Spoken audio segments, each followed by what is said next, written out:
This is just a sample of the audiobook. To get the complete audiobook, access the link posted in the first comment. And the North's massive superiority in industry and manpower weighing heavily, defeating Lee seemed equally impossible, unless he and his army of Northern Virginia could be ground into dust in a pounding war of attrition that counted no costs, that was willing to lose 2 men to every one of Lee's, and it would continue until every last remnant of Lee's gallant army was starved, weaponless, or dead. In fact, the war would last for 11 more months. Its close at Appomattox Courthouse was one of the most poignant moments in American history, with Lee's General Orders No. 9, his farewell to the Army of Northern Virginia, becoming the funeral ode for the lost cause, the Gettysburg Address of the South. After 4 years of arduous service, marked by unsurpassed courage and fortitude, the Army of Northern Virginia has been compelled to yield to overwhelming numbers and resources.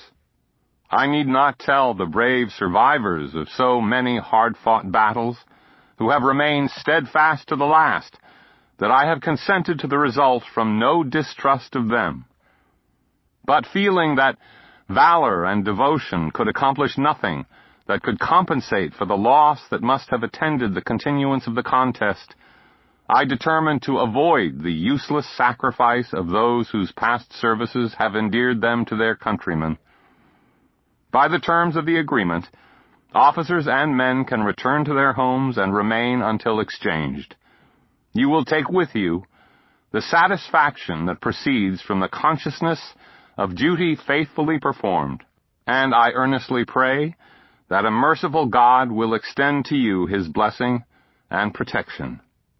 With an increasing admiration of your constancy and devotion to your country, and a grateful remembrance of your kind and generous considerations for myself, I bid you all an affectionate farewell. One should never underestimate what the war between the states cost Robert E. Lee.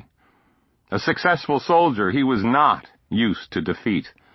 Now he had lost his home, his career, and virtually all his worldly goods, including his carefully harbored savings and investments.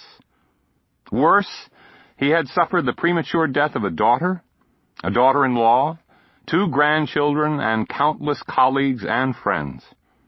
A patriot who had devoted his life to the service of his country, who venerated George Washington, who was the son of a Revolutionary War hero, Light Horse Harry Lee, and who had married Martha Washington's great-granddaughter, was now deprived of his citizenship and liable to be tried for treason.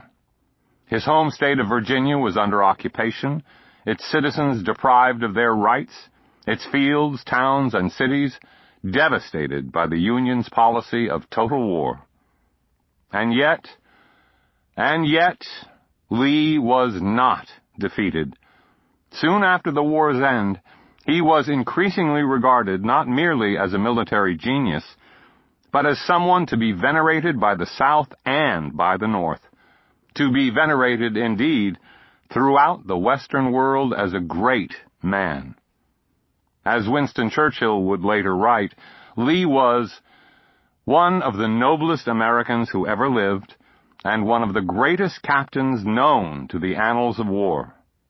Another Englishman, Lee's contemporary, Field Marshal Viscount Wolseley, wrote of him, "I desire to make known to the reader not only the renowned soldier, whom I believe to have been the greatest of his age, but to give some insight into the character of one whom I have always considered the most perfect man I ever met. I have met many of the great men of my time, but Lee alone impressed me with the feeling that I was in the presence of a man who was cast in a grander mold and made of different and of finer metal than all other men." President Theodore Roosevelt, scion of a Yankee father and a Southern mother, thought Lee was, without any exception, the very greatest of all the great captains that the English-speaking peoples have brought forth. In our own time, the New Jersey-born Pulitzer Prize-winning novelist Michael Shara author of The Killer Angels, called Lee perhaps the most beloved general in the history of American war.